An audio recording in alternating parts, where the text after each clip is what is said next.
Okay, I think I'm live. Hello, it's Trevor Emden here. I'm sitting out in my garden on this beautiful sunny afternoon. It's a quiet part of England. I want to talk today about using the law of attraction as a way of life, because the real question here is, can you use the law of attraction and kind of rely on it? Can you trust it enough to give you everything you desire, to literally put hang your life on it? Now, let me just tell you, back in the early 1990s, about 1991, 92, 93, that kind of period of my life, everything was falling apart.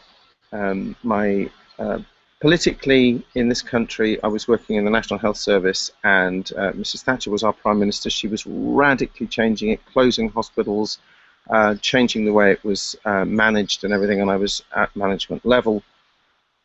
The whole thing, in my view and in the view of a lot of people around me at that time, was collapsing around me. Certainly the job wasn't the same. And the team that I'd been working with, the head of that team, who was a very beloved and much admired leader, was on the verge of retirement. My own marriage and my personal life, my first marriage, that was breaking or broken by then, and causing me a lot of pain and financial difficulty as well. So everything was kind of going wrong. And not surprisingly, I suppose, there was a part of me that felt, when the pressure got really tough, what have I done to deserve this? I've thought I'd been a reasonably decent human being, and as if there was some other power out there that was punishing me, and I didn't really believe in that. But it's common at times like that, I think, for anyone to ask questions like that. And then somebody introduced me to the idea of the law of attraction, which kind of says that there is a power, whether it's out there or within us. I wasn't sure at that time, but there is a higher power to which we can defer, to say, I would like this, I really truly desire this in my life, and as long as we believe that we can have it, then all we have to do is kind of wait to receive it, and it'll show up. And I was very hungry and ready, as you might imagine, for that idea, but I wasn't sure that it was real. So I studied it a lot. I went on courses here in the UK. I went to America as well. I read reams, tons of books about it, and of course I tried all kinds of techniques in my life to get it to work. And there came a point where I had to, there was a jumping off point, really. It was like, make it or break it. Take it or leave it, I suppose, is a better way to put that.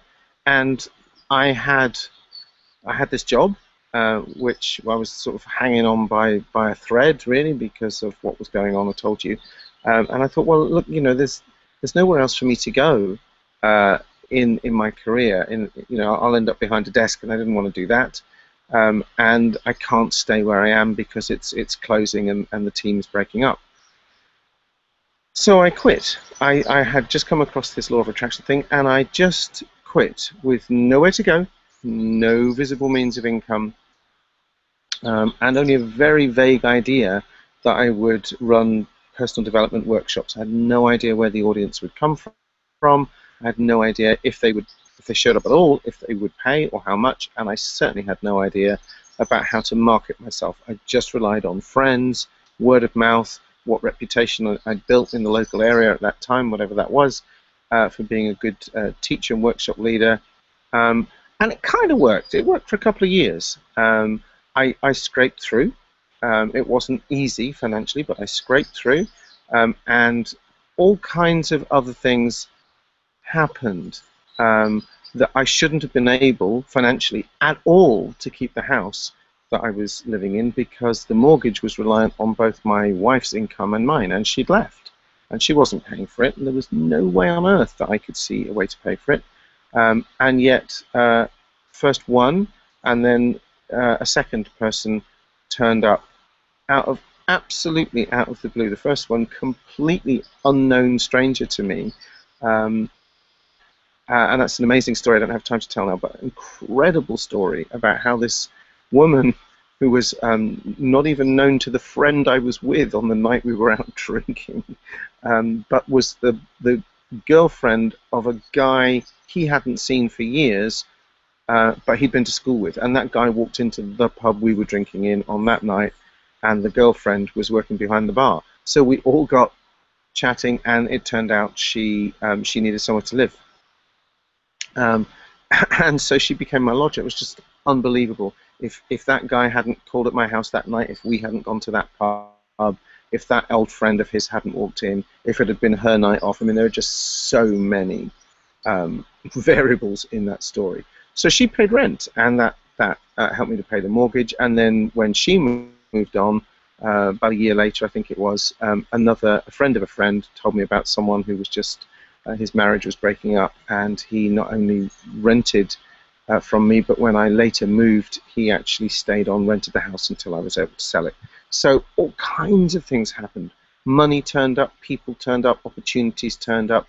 Later, further down the line, the money to go to America came from nowhere, and more recently still, I mean, I'm just talking about some of the more spectacular, more tangible things that have happened to me. Money turned up when I was desperate for a car, and all the money, the Mercedes I wanted, turned up out of the blue.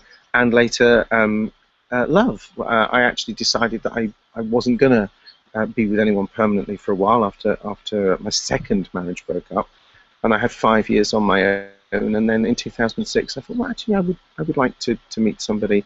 And the way that that meeting even happened was incredible. And then I met this lady for one day, one afternoon, and just thought, oh, there's just no way. I want to spend another day without her. We went out on a bus ride the next day, and I proposed to her on the bus.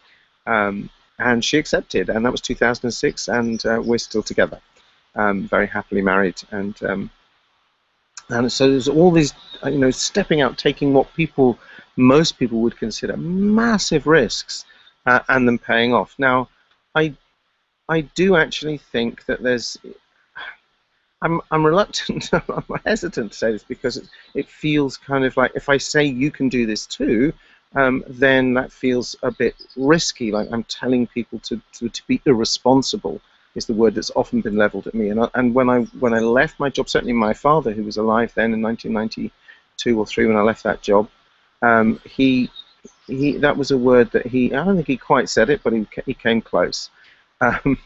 And I just said, look, I know I have to do this. So for me, there was a jumping off point, and it's not all plain sailing. I want you to know that there are times when it gets, the sea gets a little rough. And it's a case of whether you hold on to those beliefs or chuck them overboard at times like that, because, well, obviously that's a decision that each individual has to make.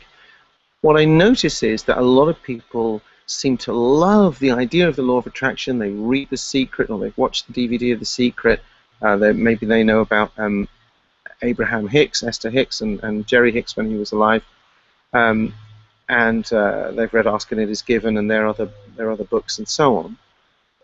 And then they don't live it. They just kind of, wow, that would be nice to win the lottery. And I don't think the law of attraction quite works that way. So I would really like your comments, because what I'd like to do in forthcoming videos, I'd like to show you how I put it together, how I actually came to the realization that this could be something you can really, really live from. So I'm recording this as a Google Hangout, but I'm going to post the video, because the video will go on YouTube as well as Google+. But I'm going to post it also on a blog page on my website, wizardofwisdom.com, and I'm going to put a link on the home page to this post, and you'll be able to comment. So I'd really appreciate if you would comment, ask questions. What would you like to know in the coming videos about how it works, or what you believe, or how controversial is this? Or, you know, maybe you're thinking, oh yeah, fine, I could do that. And maybe you're at the opposite end of the spectrum feeling, how on earth could anybody do that? So I'd really like to get a sense of what you think and what you'd like to know about how it's possible to sort of just totally let go, trust in life, trust that the things that you're really desiring and your heart wants in this life will show up. How do you do that? And I'd like to talk you through that in the coming videos. So I'm going to stop there because I'm starting to repeat myself and ramble now. So I look forward to reading your comments, and I'll try and respond to as many of those as I can in the coming videos. So okay, thanks for watching. Look forward to speaking with you.